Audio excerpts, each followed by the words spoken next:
Hello, everyone, and welcome to the Geary, Stein and Stevens Show, an amazing video podcast with sports stars, entertainment celebrities, and other great guests, combining one host who has no legs, one host who lives in Duluth, Minnesota, and another host who seems to never be on the show. But now, on to the show with Troy, Dave, and maybe even Will.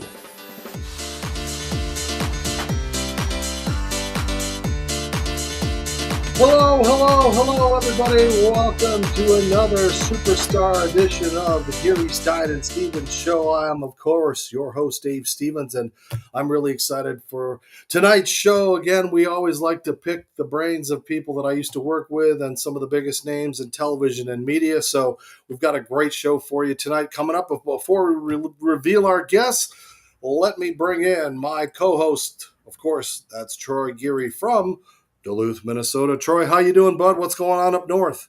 I'm doing great, Dave. Just getting ready to head to Phoenix for the Fiesta Bowl. So tonight we're going to talk some baseball. I'm excited for the show. So and I think, what did the Vikings just do? Did they just name their fifth quarterback? We got to give up on them. Yeah, let's not talk about it.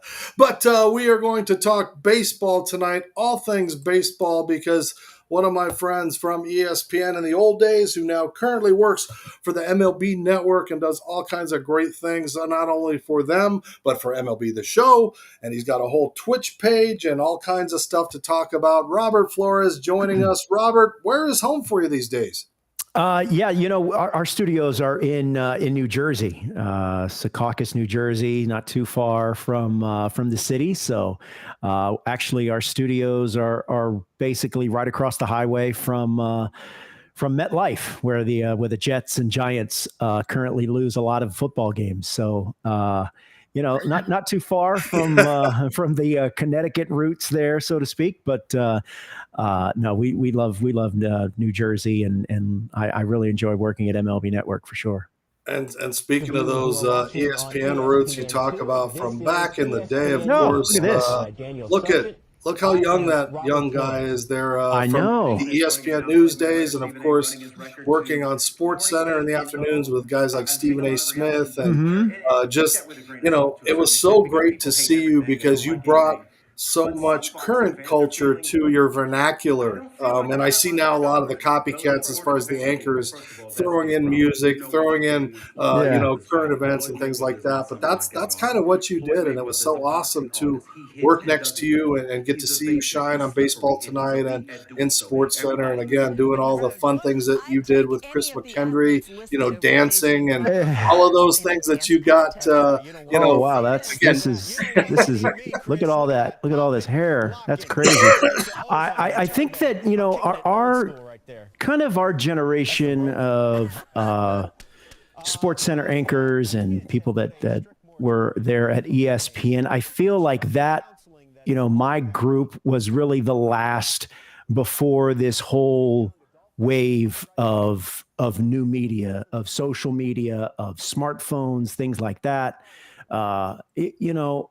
Right these days, I always joke, my two sons, they really don't watch TV like I did growing up. I mean, this is their TV. You know what I mean? They're constantly watching highlights and clips, but they don't necessarily, they consume sports differently. And I felt like my group, or the group that I was a part of there when I was at ESPN, was kind of that last group that had that dominant media footprint. Now it's so fragmented, and everyone watches their own thing. And like I said, it's a real issue for leagues and television networks. How do we get these young people to watch? Because, like I said, they're carrying around their own TVs basically in their pocket. Yeah, and of course, ESPN isn't like it used to be as far as the go-to, because as you said, at any given moment, they can just get those highlights instantaneously. And so that's why it's important to, make sure that you guys do what you do with the MLB Network, which, again, now fans know they can go to that niche, they can get those highlights. Yeah. But I think what sets you apart at MLB is where ESPN was salacious and they would look for the bad things and the off-field DUIs, Yeah. you know that you have the players as fans. So you're going to talk more X's and O's. You're going to talk more analytics, and you're not out to pin them. You're going to talk about a player's slump, but you're also going to have a pitcher come on and talk about why that slump is and what can happen. And I think you get to get more relationships with those players than you did at ESPN. Oh, without a doubt. I do have a chance to be around current players, and I'm talking baseball players more than I ever did at ESPN. I mean, the difference is obviously for working for MLB Network, you're working for Major League Baseball. So you're working in a sense for the owners and the players and all the people in the industry. We're there to amplify the product and amplify the game. The thing that I always try to keep in mind is that, I don't like to be overly critical of a player's performance because they are significantly better than me. There is no way that I could do what these guys do on a day in and day out basis. Now, when there is someone that is not bringing forth their best effort, that's when I think you have to call them out. But I am real careful of saying, well, this guy on the air of saying this guy stinks, this team's no good, or they can't do this, because like I said, they're significantly better than I was growing up, and they are significantly better than I am now. So I think it's important for us, and I think our network does a really good job of highlighting all that is good with the game and highlighting all the achievements that these players do, not only on the field, but occasionally we like to highlight what they do off the field as well. In July, you, D-Row, and Lauren celebrated 750 episodes on MLB Central. Just talk about that first. That's a pretty good accomplishment. And how much fun is it to working with those guys, Cliff Floyd, Al Leiter? That's my morning go-to with some cup of coffee, just watching you guys. But well, I appreciate you saying that. We have a really good group of people, not just in front of the camera, but also behind the scenes. We have a great group of people, and many of those people Dave either cross paths with or is very familiar with. But I think that me, Lauren, and Dero, I think we have a nice chemistry, but it's a total team effort. It's not just the people in front of the camera; it's those behind the scenes as well. We have a really good group, and they're committed to doing a good job. And I think look, I'm obviously a little bit biased, but I think we have a really entertaining show. It's informative and creative, and there's not a lot of shows like it out there. And I always urge people, you don't have to be a baseball fan to be entertained by our show. It certainly helps, but our show is so well produced and we have such good people that I think that there's some appeal, believe it or not, for even people that aren't the avid baseball fans. Well, speaking of avid baseball fans, it's been a wild offseason so far. Obviously, one team has hit the pay dirt and lottery. I'm just wondering if you could talk a little bit about everybody's going to think that this is suddenly the MLB the Show team. They suddenly have all these 99 cards on them. So talk about these two players and the impact that they might make. Well, listen, when you're bringing in Shohei Ohtani, obviously he is the best player in the game. And he is one of the most unique athletes we've ever seen in Major League Baseball. I maintain that if he didn't take another swing or didn't throw another pitch, I'd put him in the Hall of Fame right now. So you add him to an already potent lineup in Los Angeles. Now, obviously, he's not going to be pitching in 2024, but you do have Yamamoto, who is coming over from Japan. Shohei Ohtani is very familiar with him. He was a teammate with Ohtani in Japan, also in the World Baseball Classic. And I think what separates him from some of the other Japanese players that we've seen, especially pitchers, is this young man is still just 25 years old. Take, for instance, some of the other Japanese pitchers we've seen come over in the major leagues. They have come over when they're in their early 30s or mid 30s. This is a young man that is still, you can make the case, hasn't reached his prime. So he's drawn a lot of comparisons to Pedro Martinez. I think there is going to be a learning curve there. But if you're talking about Japanese pitchers, especially that have come over to the States with the most upside, I think Yamamoto might fit the bill. And before we go to break, I just want to hit on that quickly because, Robert, if you remember back in our days at ESPN, we went through this phase of we've got to get these Japanese players. And they were guys that just Arabu and these guys that kind of got rushed and really didn't live up to those expectations. Are we going to see that again, or is this the real deal? It's hard to say one way or the other for sure. I mean, you don't know how a guy is going to react. There are differences. Obviously, the hitters he will be facing, they're better. There's no doubt about that than what he's been facing in Japan. Also, some Japanese pitchers in the past have had trouble adjusting to the new baseball. So there's a variety of factors.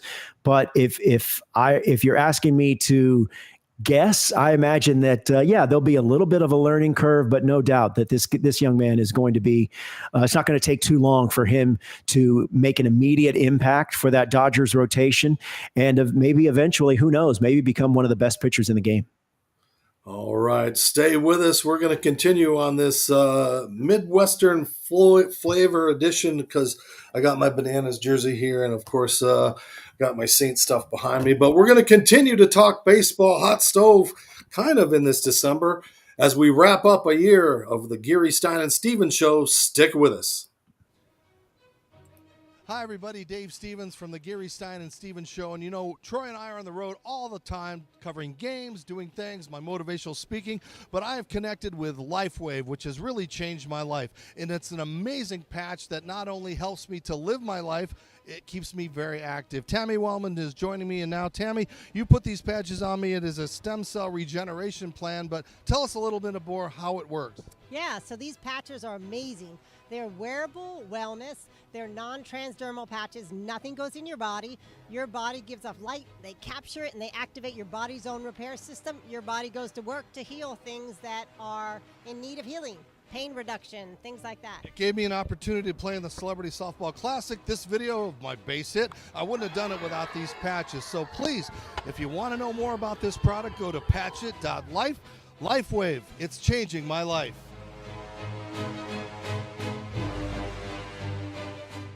We told you all year long, and now we have new power. We ruined all our homes and wrecked out all our collars. So freshly dressed, that's the sign to go. With hundreds of amazing shirts and places to spend your dough. Oh, freshly dressed will light your shopping load. And save you all 27 checkout with the GSS show code. The GSS show code.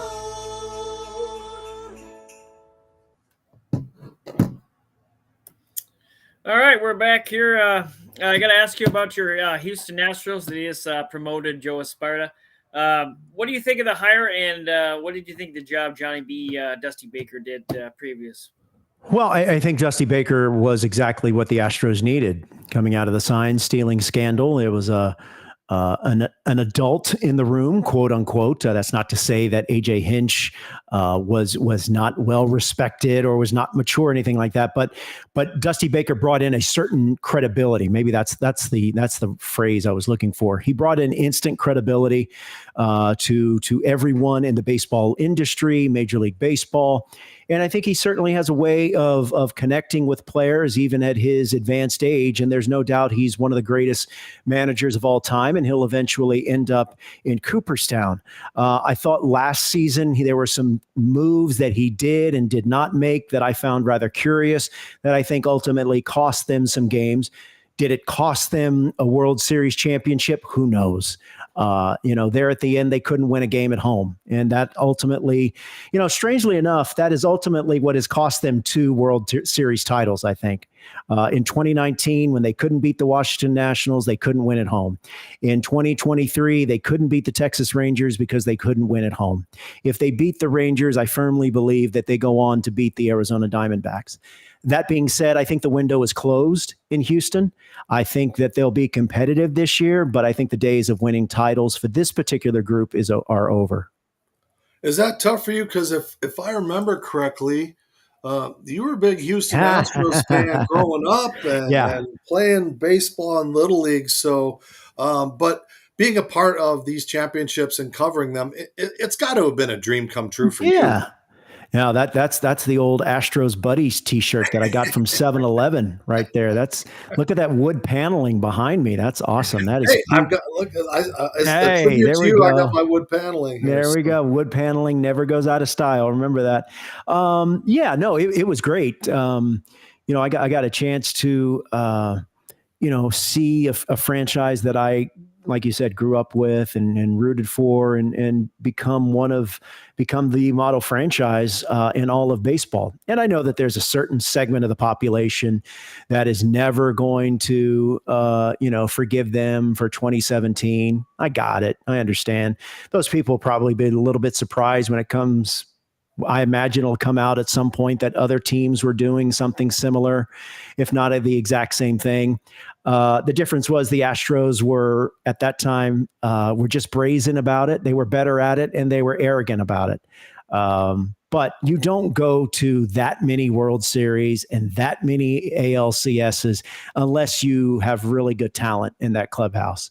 Unfortunately, that talent is a little older. It's not as plentiful. That's why I think when you look also in the division, the American League West, obviously the Rangers are the defending champions. They're in that division. The Mariners are going to be very good. I think the Angels are in a state of flux. And of course, and the Oakland A's, they're still doing whatever it is that they're doing. So, it's tougher competition for sure. And like I said, I just don't see that this particular Astro group makes that deep run to in the postseason like we've seen in years past.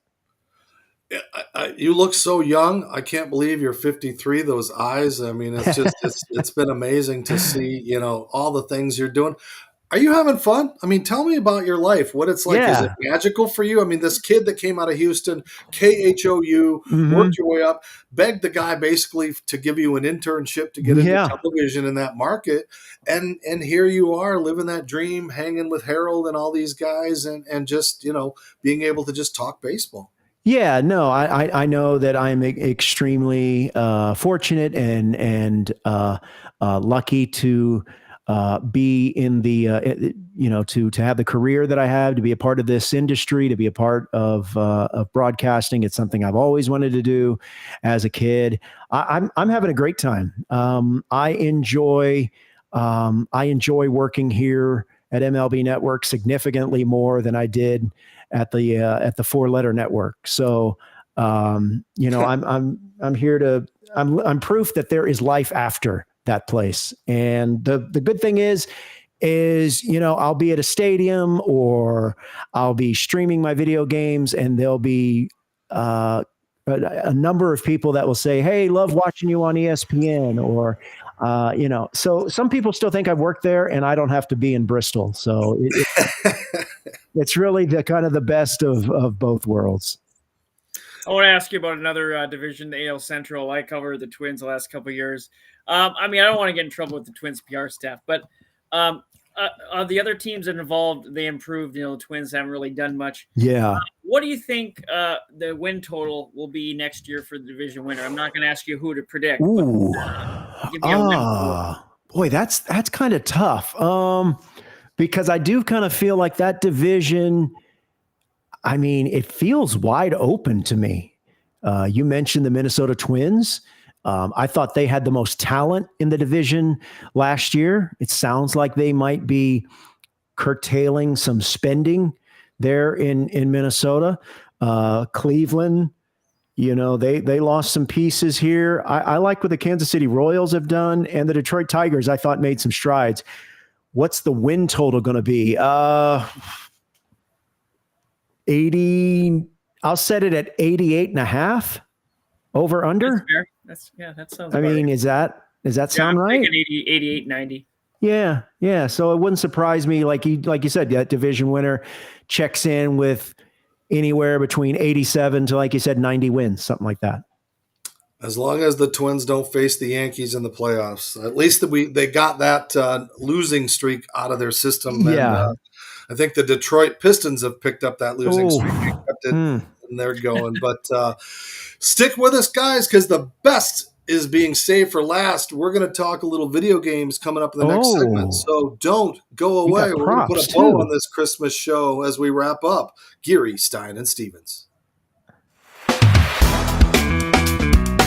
Looking for shirts as a thicker guy can be difficult, but Fresh Clean Threads has you covered. They're designed with a little extra room in the stomach area, but still a nice clean fit on the arms and chest. They're also so comfortable that my girl loves to steal them to sleep in sometimes. They're easily the best fitting shirts I've ever worn. I get compliments every time I throw one on. People even ask if I've been hitting the gym more. Fresh Clean Threads fit like a designer shirt, but for a fraction of the cost. You've got to check them out.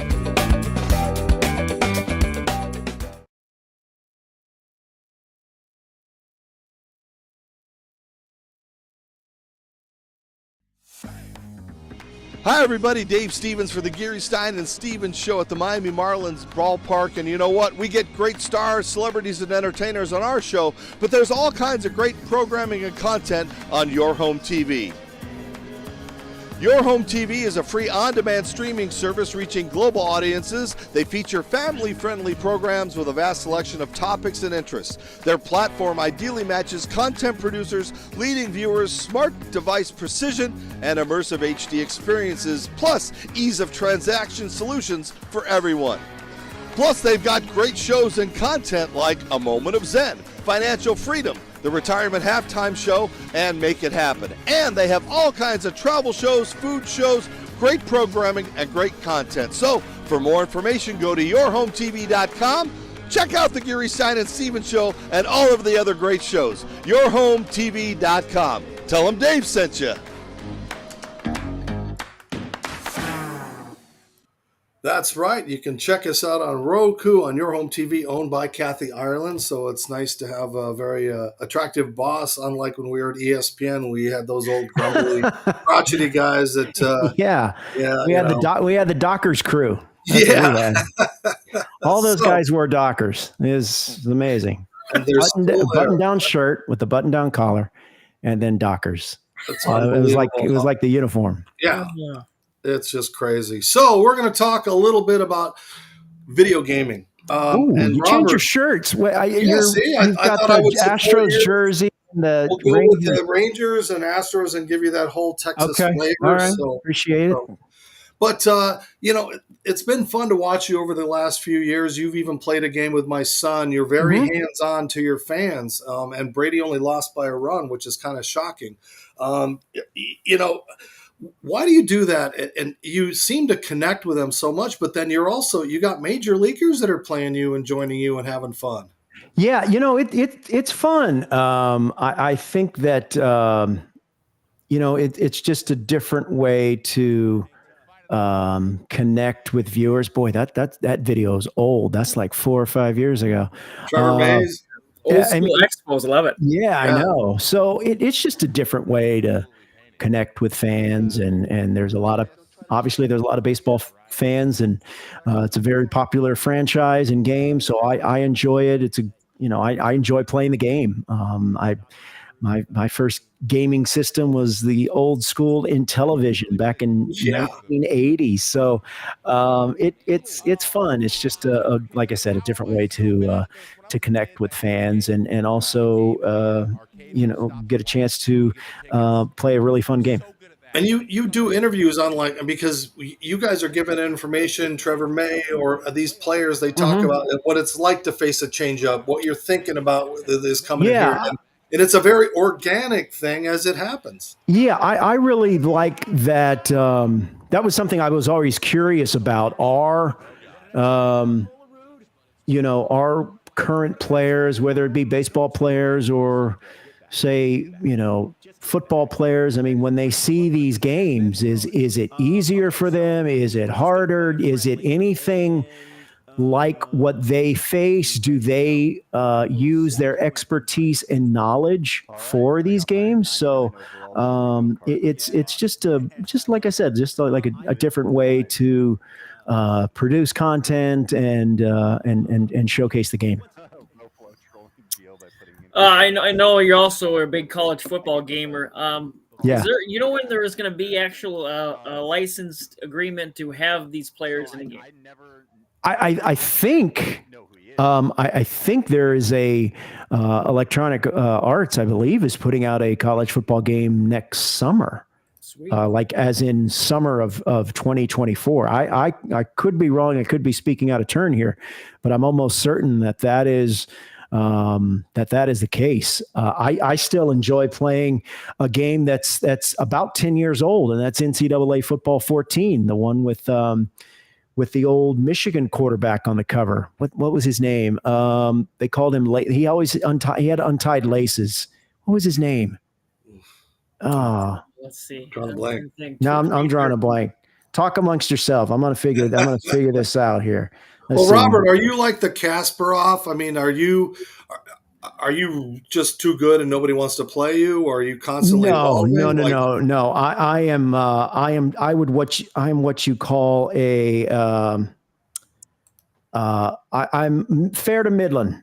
Some days I'm really good. Other days I'm just average. Other days I'm below average. So it kind of hovers in those three classifications depending on the day. So and we've got your Twitch handle up. What's your biggest audience? Because I do see you on Facebook when you go live. Denard Robinson. That was his name. Denard Robinson. Ah, yes. I remember him. There we go. I'm sorry, Dave. What were we saying? Give us a plug for where we can see the most. Is Twitch like your biggest? Yeah, I actually stream on both Twitch and my Facebook page, and you can go to Twitch. It's at twitch.tv/RealRowFlow, and then facebook.com/RealRowFlow. So be sure to check me out there. And yeah. I've only saved one play ever, and I wanted you to see it because it was the craziest thing I've seen. Okay. And I've gamed a lot. I hit a line drive off of third base that bounced into the stands for a ground rule double. Have you ever seen anything? No, like but this? It would not surprise me. So here it is. I was playing for the Yankees. Line drive off of third base, and it goes into the outfield stands. Wow. Literally fires off of third base and heads into the stands. That's crazy. Look, there's kind of a quirky configuration there on that side there at Yankee Stadium, so I could see it. By the way, that player looked a lot like you, so good job on. My follow-up is, why the heck can't we get MLB the Show to CGI my legs off? And, put me and Jim Abbott and Pete Gray and all these guys, like, you're my man. I need you to get me into the game so my kids I mean, that's a very good point. I will, I'll be sure to mention that next time I see those guys. But that is definitely a good idea. Of course, as you said, Jim Abbott. I mean, that guy was a hell of a pitcher in his day. So, yeah. So that way I could get, I'm no Eddie Goodell. If you haven't seen the Saints Second Chances, make sure you go to Netflix and watch that movie. But Robert, where do you envision yourself in 5 to 10 years, given the changes to digital platforms and everything like that? As you said, the industry and the business is constantly changing because the technology is constantly changing, and there's so many. Everyone has a streaming service, and it's a real interesting time, I think, for sports media. There's a lot of big rights deals that are going to be coming up due. I'm not sure when Major League Baseball's rights, when their media contract is up, but obviously there's Major League Baseball is dealing with some challenges as it pertains to the regional network. So It's really hard to predict what things will look like in 5 years or even 3 years. I just hope that I'm still a part of it and still doing good work and working with good people. Before we move on, when we get MLB 24, I'd like to play your round. So yes, yeah. But, I got one more last baseball related question for you. I mean, I know we got Ohtani and Yamamoto signed, but who do you think the next big free agent player is going to sign? Well, I think there's two really that I kind of have that particular cachet, and that's Cody Bellinger and Blake Snell. I know my colleague at MLB Network, John Heyman, came out earlier Thursday saying that he believes the Cubs are the favorite to land Cody Bellinger. So according to John, that has Cody Bellinger re-signing and going back to Chicago. As far as Blake Snell, I really think that the San Francisco Giants would be a good fit for him.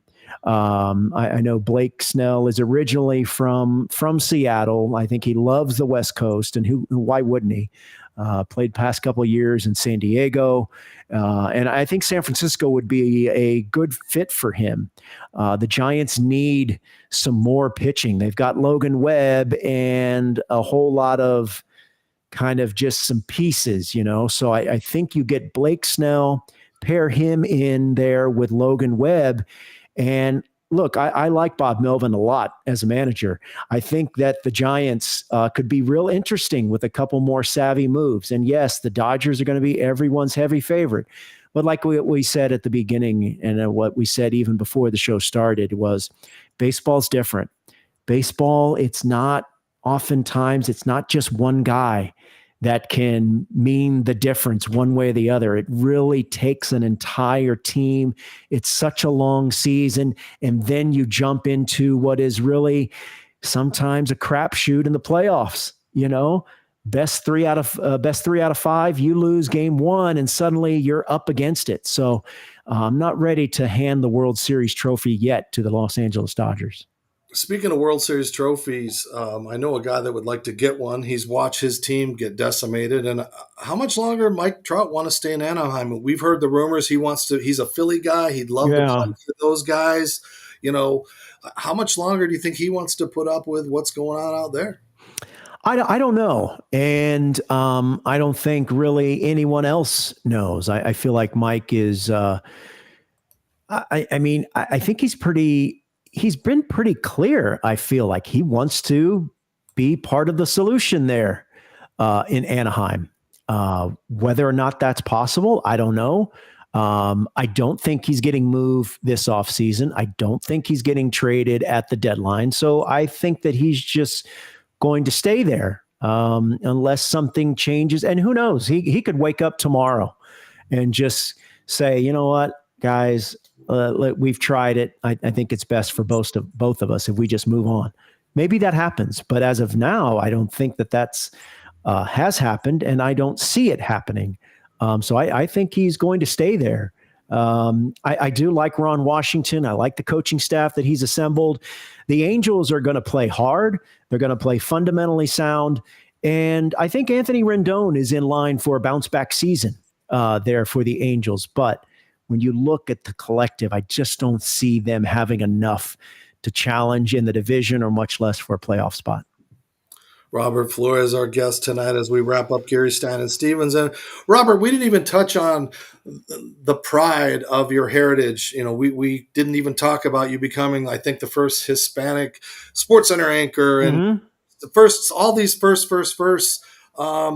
It's old hat now. Does it still have meaning to you as far as that, or as far as who you are now? I'm very proud of that. No one really seemed to notice it, or no one else seemed to really think it was that big a deal when I was at ESPN, but I thought it was. And I do run into, I continue to run into younger people, other Hispanics and other Mexican Americans and other people of color that say that, I was an example that they could point to as an example of someone that could have a career in this particular field, that could do things that you didn't have to necessarily come from Syracuse. You didn't have to be from the Northeast.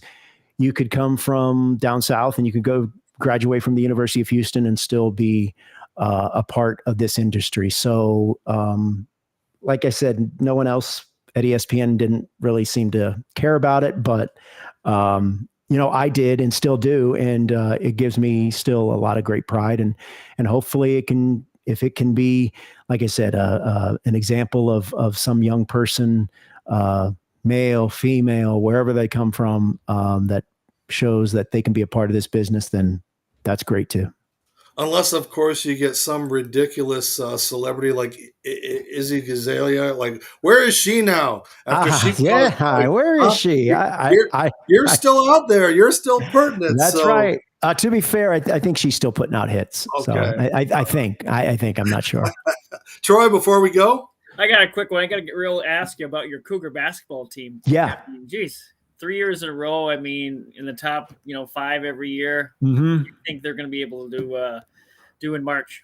Well, it's going to be difficult because clearly they're now in the Big 12, and the Big 12 for me, I think, is the best college basketball conference in America. It is loaded top to bottom. Kansas is always good. University of Texas. I mean, I could go on and on. So Kelvin Sampson has done an amazing job with this program. He has built a really strong foundation of success, and he took over a program that was doing nothing. It had nothing going for it. It had no juice. No one cared.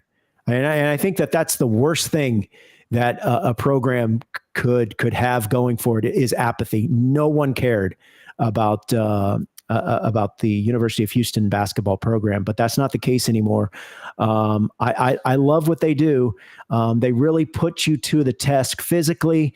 They make you match them physically. You're not going to outmuscle them. And I really like that about Kelvin Sampson's team. So hopefully they can continue this run of success, but it's going to be very difficult.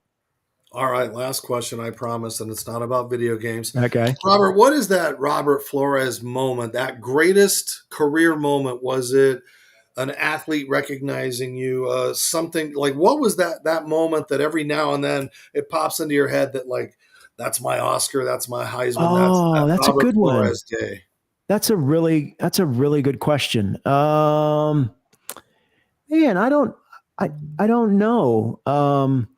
I think, really it's just everything. If you had, you know what, here it is. I would say, anchoring my first SportsCenter on the main ESPN, on the flagship, no disrespect to ESPN News, but, my first SportsCenter was on ESPN was with John Butchergross. So, that always has a special place in my heart because, like I said, it was a place that I wanted to work at ever since I was about 20 years old. So to be able to do that was great.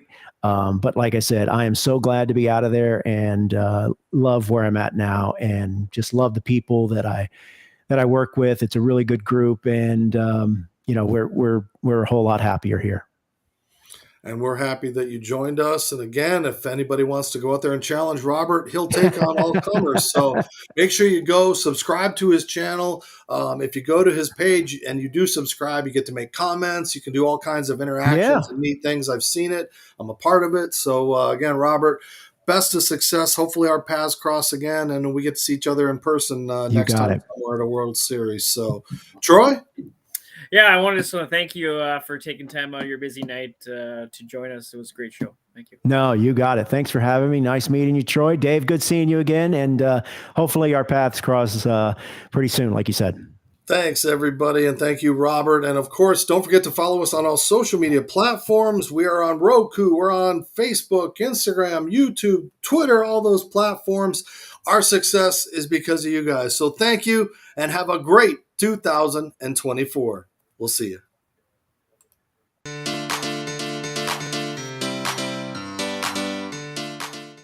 Thank you for tuning in to the Geary, Stein and Stevens Show. Follow us on social media. Watch us on yourhometv.com, or now we're on Roku. Download it and watch us. And thanks for tuning in. Until next time, America.